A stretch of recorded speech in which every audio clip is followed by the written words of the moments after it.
so difficult to reflect on the darkest times in your life, but sometimes you gotta do that. I was fucked up. I mean, I hit rock bottom, but I make no excuses. My behavior on that video is inexcusable. I take full responsibility for my actions in that video. I'm disgusted. I was disgusted then when I did it. I'm disgusted now. I went and I sought out professional help. I had to go into therapy, and go into rehab. Had to ask God for His mercy and grace.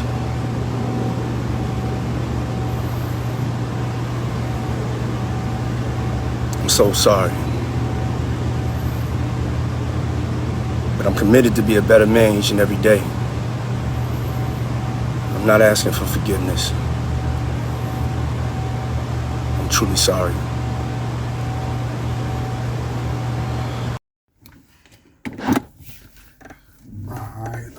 All right. What's going on, family? As you can see, I'm out right now in traffic. Well, about to get into traffic, leaving the grocery store. But one thing I wanted to kind of talk about real quick is this P. Diddy video that came out. And he also now has released like an apology video, which is interesting within itself. The body language, people I think are kind of looking at it as, maybe his body language is given a little bit of disingenuous, which, I often look and read body languages on my broadcasts, but I would say it's not the best of looks. That's for certain. It was disgusting or what I did. He's giving a very vague apology. I guess for all intents and purposes, it kind of comes off as if, I'm sorry you saw that, and so I'm sorry if you felt some kind of way. I hit rock bottom. So, I mean,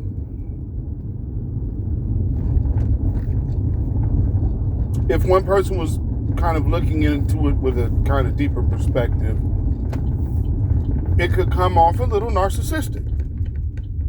Again, I'm not making any particular judgment. That's just from my own personal observation, not being a licensed professional. Although,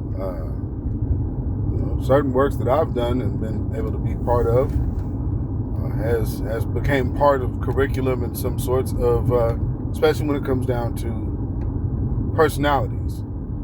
So my little contribution from that, not being a scholar or anything, that just comes from being tapped into to be part of now what it would be part of the psychology courses at Berkeley University. Fortunately, I had a rare opportunity to be part of that on a fluke. But nonetheless, it definitely comes off narcissistic, because one of the things about when you're dealing with these type of individuals is the base of everything they do is deception. But it's willful deception.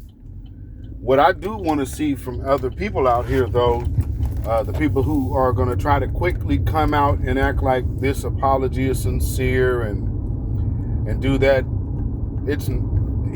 take it for what it is. Let time show the truth. Also, on the flip side of that, there's also the group that's trying to do the gender divide thing. They're doing the old black men trope, and y'all didn't care about this until it was a gay man or a gay thing. For those of us who have been around the industry for a long time, the gay thing is nothing new. The gay thing is only now public because it's public, and the internet is the larger source. Some people like myself, I've been telling people since the 90s. This is what this industry is about, period. You wonder why I, took an early turn left and said no to some very powerful companies? Because my soul is not for sale. And people tell you like, oh, it's not about selling your soul. Okay. You can believe that if you want to. But when we talk about selling your soul, that is not saying, oh, I'm a Christian and I'm selling my soul to the devil. What it is, do you really believe that you're a Christian? Do you really believe that being a Christian is where your morals come from? Is the moral fiber that makes the person to whom you say you are an inward thing or an outward thing? And a lot of people in these circumstances find out that that's an outward thing. So it's all about someone's outward perception of them. So when you start moving into that direction, you're already compromised. That's how they know they get you. Then they'll slowly massage you into accepting things that you told yourself for years you would never accept. Why? Because the truth about your spirituality is that it was always outside built, not inside built. Your true commitment to what you believe is an inside thing. It doesn't matter what anybody on the outside has to say.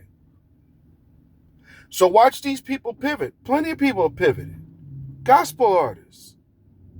All part of the same functioning thing. Why? Because they reserve themselves to this is just simply the way things are. And I could do it the hard way, or I can give in and kind of live on the easy street.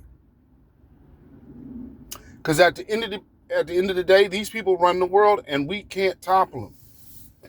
Now that Black empowerment has kind of done something different,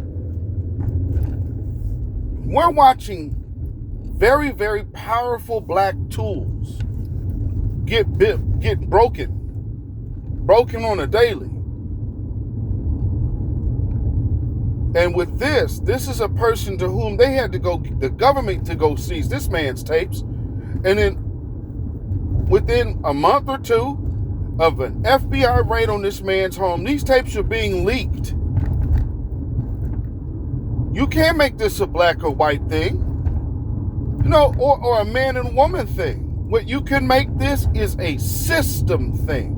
And when you are a Black person willfully joining in with this system, this is the consequence that you can always run into, because once white supremacy is done with their tools, they break them. And one thing about all of you sellout coons, bootlicks, and shields, take a note from what you are witnessing with P. Diddy right now.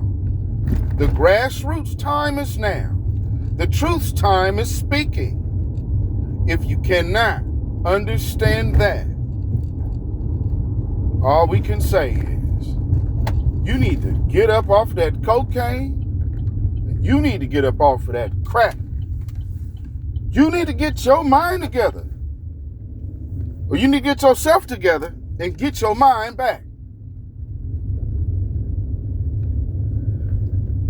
I'm just saying, family. So with this being said, let me know what y'all think about in the comments. I want to know what y'all got to say about this. Also, before that though, like I said, let me know what you guys think about this in the comments. Also, another thing I want to say, with how hip hop right now has been attempted to be hijacked, just look at all these people that have been complicit and have joined in. So if I want to make this abundantly clear, Black men have never been represented by Sean Diddy Combs, ever. Sean Diddy Combs has never been the representative of Black men. Sean Combs has always been the epitome of an opportunist. So this, for anybody or sap-sucking tether that is out there that believes that, oh, well, this is my opportunity to go ahead and start comparing this whole situation to all black men. Oh, hell no. And let's just also be honest about the complicity of the business.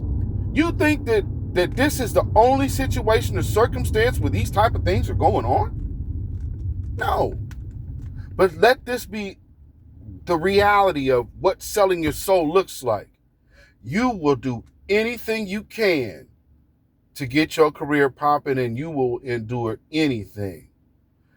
We are to the point to where people, just for the simple idea of fame, will sell themselves back into slavery.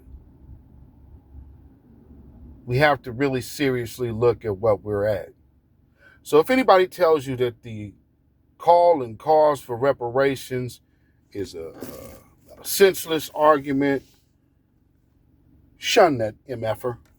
That's all I could tell you, because that person means you ill will and does not mean you any good. Reparations is not a grift. If it's a grift, then you go holler at Israel, who is the #1 recipient of American foreign policy money. So if we want to call anybody grifters, you feel free to rightly go on ahead and call them folks out for taking as much more money from this country undeservedly than anyone on the planet.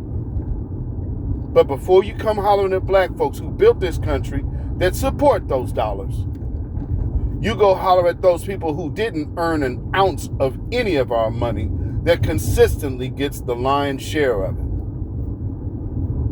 But until you cowardly individuals, cowardly supremacists, you cowardly tethers, especially tethers. And here's the thing about y'all. Y'all now are feeling the heat, because one thing you know now, you can be deported. And if the Democrats are voted out of office, things are looking very bleak for your future in America.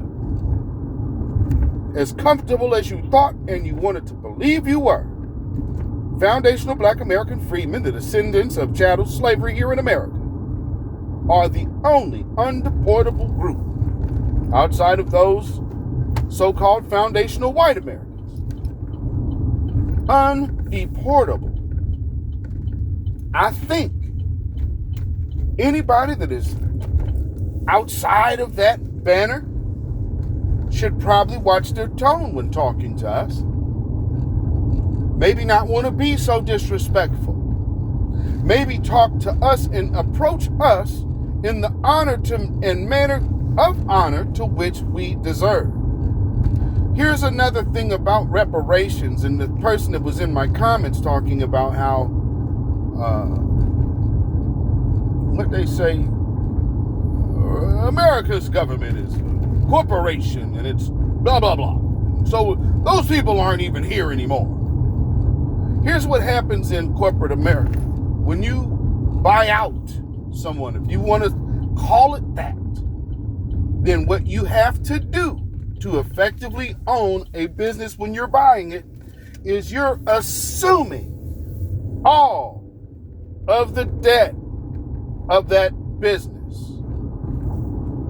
In this case, if you're here in America looking to get your slice, you owe too. If your career and your company and all of your generational wealth stems off of that, yeah, you owe.